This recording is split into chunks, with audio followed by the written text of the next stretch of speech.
ढोलक मंजीरा और जंग लेके नाचते, अखियां और सारे बाल गाल खेलते।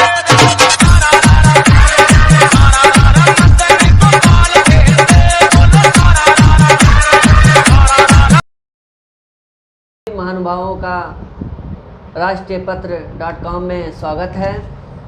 आज हमारे वरिष्ठ समाज सेवी एवं नेशनल एम्पायर श्री विनय शर्मा जी का हमारे इस राष्ट्रीयपत्र.com में स्वागत है। और होली पर्व बहुत ही नज़दीक हम लोगों का आ गया। हिंदू पर्व एक काफ़ी महत्वपूर्ण रखती है होली पर्व, तो इसी विषय में हम जानकारी लेना चाहेंगे। होली की क्या है महत्व, होली से जुड़ा हुआ संबंध कैसा क्या है, होली का महत्व क्या है, होली की विशेषताएं क्या हैं, होली कैसे मनाया जाता है, कब से मनाते चले आए हैं, ये सारी पूरी जानकारी जो है आज हमारे नेशनल एम्पायर एवं वरिष्ठ समाज सेवी विनय शर्मा जी देंगे। और काफ़ी इस क्षेत्र के वरिष्ठ समाज सेवी हमारे विनय शर्मा जी हैं। मैं इस राष्ट्रीयपत्र.com में मैं उनका स्वागत करता हूं और तहे दिल से इकबाल करता हूं। सबसे पहला सवाल, धन्यवाद आपका राहुल जी। पहला सवाल सबसे पहले ये पूछा जा रहा है आपसे कि होली का असल में महत्व क्या है, इसके बारे में आप क्या जानकारी देना चाहेंगे लोगों को? सबसे पहले तो आज के इस कार्यक्रम के माध्यम से मैं सभी हिंदू धर्मावलंबी के साथ साथ इस रंग बिरंगे प्रोग्राम त्यौहार को मनाने के लिए जो भी रहते हैं, हम सभी होली के त्यौहार मनाने वालों को और अपने सभी साथियों को, अपने जनमानस को इस महान पर्व होली के रंग भरे त्यौहार की हार्दिक शुभकामनाएं देते हैं। धन्यवाद। और जहां तक आपने ये सवाल किया कि ये होली का त्यौहार क्यों मनाया जाता है, कैसे मनाया जाता है, इसका तो कोई विस्तारीकरण देने की क्षमता शायद फ़िलहाल हम लोगों में और मेरे में नहीं है, लेकिन जहां तक मेरी जो जानकारी है उसके माध्यम से मैं आपको ये बता देना चाहता हूं कि ये होली का त्यौहार अगर हम संक्षेप में जानना चाहेंगे तो वो ये है कि असत्य पर सत्य की जीत को और किसी भी अधर्मी के सर्वनाश को करने पर जो एक हर्षोल्लास का रूप लिया जाता है, वो हम हर किसी खुशी के मौके पर रंग बिरंगे उनसे खेलते हैं, रंगों से खेलते हैं और एक दूसरे को बधाई देते हैं, क्योंकि असत्य पर सत्य की जीत होती है।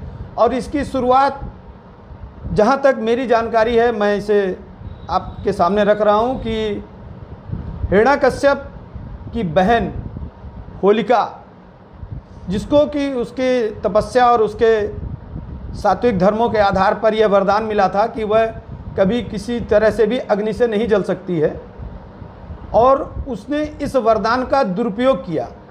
यहाँ पर महत्वपूर्ण यह है कि हम किसी भी चीज़ का अगर दुरुपयोग करते हैं तो वो हमारे लिए सर्वथा नाशकारी होती है, विनाशकारी होती है, और उस पर उस व्यक्ति की पराजय निश्चित है जो इसका दुरुपयोग करता है। तो होलिका ने भी अपने इसी वरदान को अपने लिए बहुत बड़ा एक कवच माना और अपने ही भतीजे प्रहलाद, जो कि भगवान विष्णु के परम भक्त अनन्य भक्त थे, और हिरण्यकश्यप का कहना यह था कि मैं ही ब्रह्मा विष्णु महेश हूँ, तुम मुझे पूजो। जबकि प्रहलाद उनके सुपुत्र होने के बावजूद उन्होंने इस बात को स्वीकार नहीं किया, क्योंकि जो सत्य है उसे कोई झुठला नहीं सकता। और उनकी इसी हठधर्मिता और धर्म पर चलने की नीति को लेकर उनके पिता ने ही अपनी बहन के साथ मिलकर यह षड्यंत्र रचा। तो होलिका ने कहा कि भैया इसके लिए कोई दिक्कत नहीं है। हिरण्यकश्यप ने अपने बेटे को मारने के लिए बहुत से प्रयोग किए, तो उसने कहा एक प्रयोग मैं भी करती हूँ और इसमें यह निश्चित रूप से जल के मर जाएगा। तो उसने लकड़ियों की मचान बना करके अपना बैठ करके और उस प्रहलाद को गोद में ले लिया और कहा कि अब ये इसमें जल के मर जाएगा, मैं तो जलूंगी नहीं। और उसका यह दंभ, अभिमान उसको ले डूबा और वहाँ पर धर्म की जीत हुई, सत्य की जीत हुई और प्रहलाद सकुशल भगवान विष्णु के आशीर्वाद से बच गए और होलिका उसमें जल के मर गई। और उसी दिन से यह होलिका दहन का कार्यक्रम होता है। और जहाँ तक रहा रंगों को खेलने का, तो उस पर मैं एक छोटी सी टिप्पणी करूँगा जो मैंने अभी कुछ देर पहले कही है कि किसी भी जीत पर हम उसको मनाने का तरीका रखते हैं एक दूसरे को रंग लगाकर। और इस समय हम जहाँ अपने देश नेपाल में बैठे हैं, यहाँ के बारे में एक बता दूँ, जिस रात्रि में होलिका दहन होती है उससे पहले दिन, मतलब उस दिन रात्रि से पहले सुबह में हमारे नेपाली दाजू भाई दीदी बहनी सब लोग इस रंग को मनाते हैं। पहाड़ की या नेपाली समुदाय की होली हम कहते हैं। और होलिका दहन के दूसरे दिन उस होलिका के जल जाने के खुशी में उसकी राख को उड़ा करके उसके विजय को देखते हुए प्रहलाद जी की हम लोग रंग बिरंगे त्यौहार को इसको मनाते हैं, एक दूसरे को रंग लगाते हैं। यह इसका शुरुआती कार्यक्रम है। शुरुआती बहुत अच्छा लगा जो आपने अपना विचार व्यक्त किया। जैसे हमने पूछा था कि इसका क्या महत्व है, तो इसके महत्व के बारे में उन्होंने एकदम स्पष्ट, एकदम पूरी जानकारी हमारे राष्ट्रीयपत्र.com को जानकारी पूरा उन्होंने दिया। और ये भी देखा जा रहा है शर्मा जी कि सबसे ज़्यादा अगर देश में देखा जाए तो किस देश में सबसे ज़्यादा होली मनाया जा रहा है इस समय। वैसे तो काफ़ी देशों में ये होली मनाया जा रहा है, विश्व में काफ़ी देशों में मनाया जा रहा है। तो अगर देखा जाए आंकड़े के हिसाब में तो सबसे ज़्यादा किस देश से निकला जा रहा है कि होली सबसे ज़्यादा किस देश में मनाया जा रहा है, इसके बारे में आप क्या कहना चाहेंगे? बहुत अच्छा प्रश्न किया राहुल जी आपने। इसके विषय में मैं यह ज़रूर कहना चाहूँगा, सबसे पहली चीज़ तो यह किसी क्षेत्र की, किसी देश की या किसी वर्ग विशेष के लिए नहीं है। यह होली सनातन हिंदू धर्म के लिए एक विजय उल्लास के रूप में मनाई जाती है। जहाँ तक आपने कहा कि विशेष रूप से कहाँ मनाई जाती है, तो उसका सबसे बड़ा आपको जो स्थान दिखाई देता है वो हमारा पड़ोसी देश नेपाल, भारत और नेपाल देश जहाँ पर हम हैं, यहाँ पर मनाया जाता है। लेकिन इसके साथ मैं एक शब्द यह जरूर जोड़ूंगा कि यह सभी सनातनी हिंदू धर्मावलंबी, और उसके साथ केवल एक हिंदू धर्मावलंबी नहीं, इसमें हर किसी उसको शामिल किया जाता है जो इस खुशी में खुद से शामिल होना चाहता है। ये रंग भरा त्यौहार है, इस पर किसी विशेष व्यक्ति या किसी विशेष टिप्पणी करने की ज़रूरत नहीं है। हम हर उस व्यक्ति के साथ होली खेल सकते हैं जो हमारे साथ दिल से दिल मिलाकर और रंगों से रंग मिलाकर के खेलता है और वह इस त्यौहार को अपने दिल से मनाना चाहता है। यह वो त्यौहार है जो एक खुशी को व्यक्त करता है, अपनी विजय को, अपने धर्म को, अपने आप को खुश रखने के लिए और उसका महत्व बनाने के लिए खेलते हैं। ये उसकी विशेषता है। आपने जैसे बताया देश में काफ़ी हमारे मित्र राष्ट्र जो भारत है वहाँ काफ़ी ज़्यादा इस होली को मनाते हैं और खेलते चले आए हैं। वैसे हमारा नेपाल भी काफ़ी आगे है होली खेलने में। जैसे हम लोग तराई क्षेत्र में रहते हैं तो और पहाड़ के जो क्षेत्र में रहने वाले हैं वो एक दिन पहले मनाते हैं, और तराई में जो देखा जाए तो एक दिन बाद में मनाया जाता है। ये कहाँ, इस पे आप नेपाल के बारे में क्या कहना चाहेंगे, किस तरीके से मनाते हैं नेपाल में भी होली? देखिए, इसका महत्व बहुत ज़्यादा अलग नहीं है।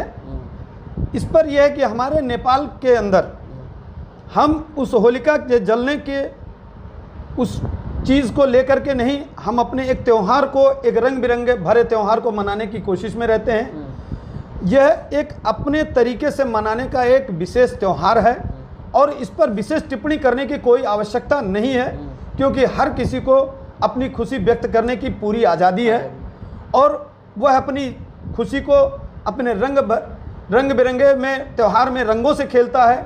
हमारे पहाड़ क्षेत्र के अंदर, जिसको हम नेपाली समुदाय कहते हैं अपने देश में, वो एक दिन पहले मनाता है और वह उस चीज़ को अपने आप से ये प्रकट करता है कि आज हम बहुत खुश हैं, हमारे देश में नया साल आने वाला है। बैसाख एक गते से हमारा नया साल शुरू हो जाता है। और दूसरा, विशेष जानकारी नहीं मेरे पास इस चीज़ की है, लेकिन इतना जो मैं जानता हूँ वो ये है कि हमारे नेपाल के अंदर भी यह बहुत ही हर्षोल्लास के साथ मनाया जाता है, जिसका कोई मुकाबला नहीं है।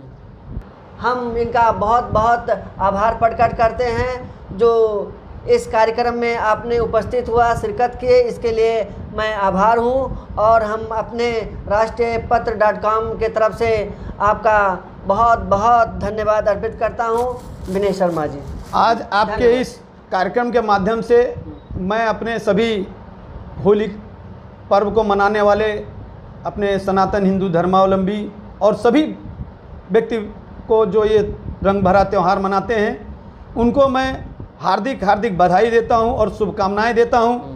हाम्रो नेपाल का दिदी बहिनीहरू दाजुभाइहरूलाई यस त्यौहारको रंग बिरंगा त्यौहारको लागि हार्दिक हार्दिक शुभकामना छ। तपाईहरू राम्रोसँग मिलेर रमाइलो भएर यो त्यौहार मनाउनुहोस्।